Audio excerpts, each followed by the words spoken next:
ETF index mutual funds నేర్చుకుని stock మార్కెట్లో రాణించాలనుకుంటున్నారా? వెంటనే ఈ నెంబర్కి కాల్ చేయండి. నమస్కారం అండి. ఒకడొచ్చాడు, ప్రేమ అన్నాడు, పెళ్ళి అన్నాడు, పెళ్లి చేసుకున్నాడు. ఫస్ట్ నైట్ రోజే వాడి రాక్షస రూపం బయటపడి. ఇది హైదరాబాద్లో కూకట్పల్లిలో జరిగిన ఒక సంఘటన అని చెప్తున్నారు. ఏదో విషయంలో షాప్ కోసం ఈ అమ్మాయి దగ్గరికి వచ్చాడంట. అండ్ అతను వేరే వర్గానికి చెందిన వాడని చెప్తున్నారు. లవ్ జిహాద్ అని వచ్చింది పేపర్లో. విషయం ఏంటంటే ఏదో షాప్ విషయంలో ఈ అమ్మాయి దగ్గరకు వచ్చాడు. మేబీ ఒక 6 నెలలో ఎంతో వీళ్ళ పరిచయం ఉంది. వేరే వర్గానికి చెందిన వాడివి కాబట్టి మా అమ్మ నాన్న ఒప్పుకోరు పెళ్లికి అని అంటే, నీకోసం నేను మతం మార్చుకున్నాను, నవదుర్గ అనేదో పేరు పెట్టుకున్నాను అని చెప్పాడు.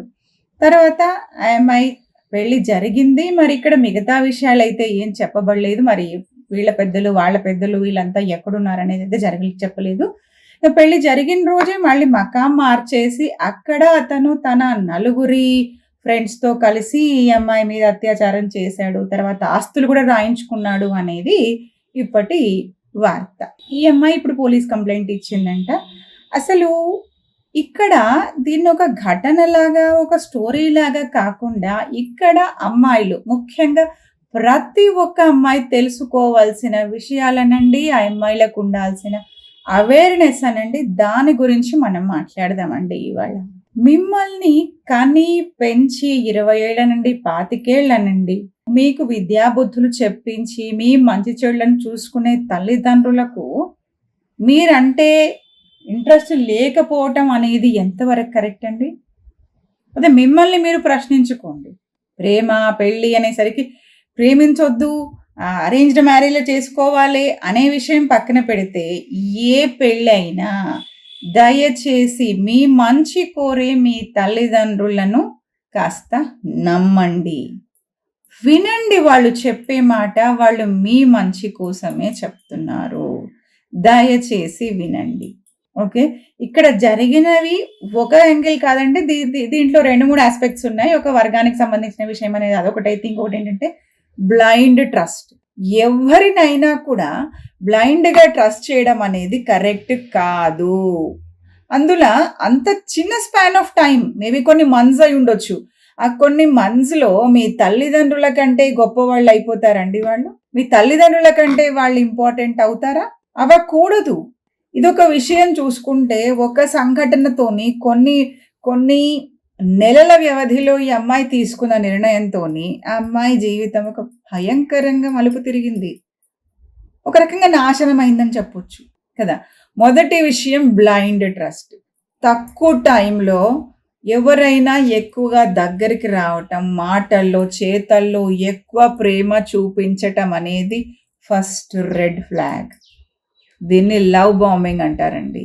దయచేసి be aware of this love bombing. ఎవరైనా తక్కువ టైంలో ఎక్కువ ప్రేమ చూపించేయటం, ఇది ఒక రకమైన సైకలాజికల్గా డిస్టర్బ్డ్గా ఉన్న మెన్ చేసే పని. నార్సిస్ట్లు అనండి, ఇంకా వేరే రకాలైన వీళ్ళు చేసే ఫస్ట్ పని లవ్ బాంబింగ్. ఎక్కువ ప్రేమ, తక్కువ టైంలోనే ఎక్కువ ప్రేమ. ఎంతగా అంటే అరే వీడు నాకు దొరకడం నా పూర్వజన్మ సుకృతం అనేంతగా ఉంటుందండి ఆ లవ్ బాంబింగ్. దయచేసి జాగ్రత్త. అది ఫస్ట్ రెడ్ ఫ్లాగ్. ఇంకొకటి, ఈ కాలంలో కూడా సరే అటేడు తరాలు ఇటేడు తరాలు చూసుకోమన్నారు వెనకటి వాళ్ళు. కుదరదు, కుదరకపోవచ్చు. సరే పర్వాలేదు, 7 తరాలు అవసరం లేదండి. ఒక్క తరం చూడండి. వీళ్ళ తల్లిదండ్రులు ఏం చేస్తున్నారు, వీళ్ళ బ్యాక్గ్రౌండ్ ఏంటి, వీళ్ళ ఫైనాన్సెస్ ఏంటి, వీళ్ళు చెప్తున్నాయన్నీ నిజాలేనా, వీళ్ళ చదువు ఏంటి, వీళ్ళ కాలేజీలు ఏంటి, వీళ్ళ అర్హతలు ఏంటి, ఇవన్నీ తెలుసుకోండి. బ్యాక్గ్రౌండ్ చెక్ అనేది మినిమం. ఇవాళ రేపు మీరే వెళ్ళి చేయాల్సిన అవసరం కూడా లేదండి. ఏజెన్సీలు ఉన్నాయి. పెళ్ళి అనే వరకు ఈ కాలంలో జరుగుతున్న మోసాల వల్ల ఈ ఏజెన్సీలు కూడా వచ్చాయి. అండ్ వాళ్ళు చాలా ఇంపార్టెంట్ రోల్ ప్లే చేస్తున్నారు కూడా అరేంజ్డ్ మ్యారేజ్ల విషయాలలో. సో దయచేసి వాళ్ళ హెల్ప్ తీసుకోండి.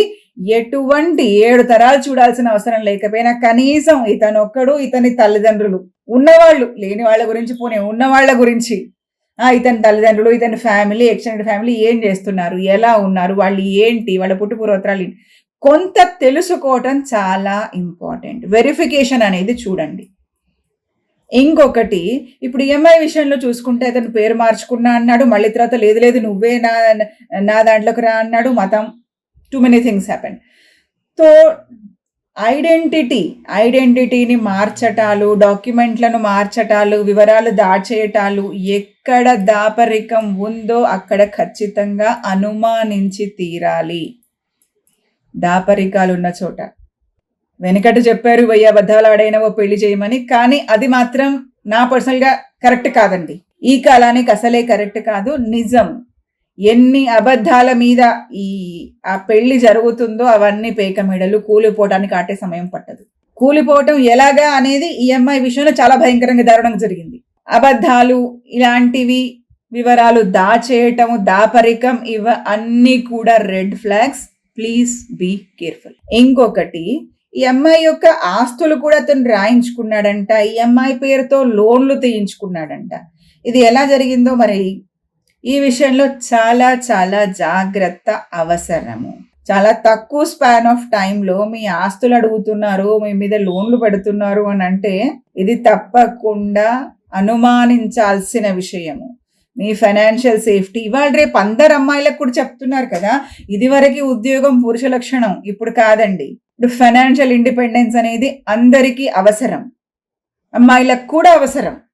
సరే, పెళ్ళైన తర్వాత అతను వస్తాడా, చేస్తాడా, పెడతాడా అనే తర్వాత విషయం. దానికన్నా ముందు మీ ఫైనాన్షియల్ సేఫ్టీ, మీ ఫైనాన్షియల్ ఇండిపెండెన్స్ అనేది మీరే చూసుకోవాలండి. మీకై మీరు చేసుకున్నప్పుడు ఇంకా ఇంపార్టెంట్ కదా, లవ్ మ్యారేజ్ అని చేసుకున్నప్పుడు ఇంకా ఇంపార్టెంట్ ఈ విషయాలన్నీ.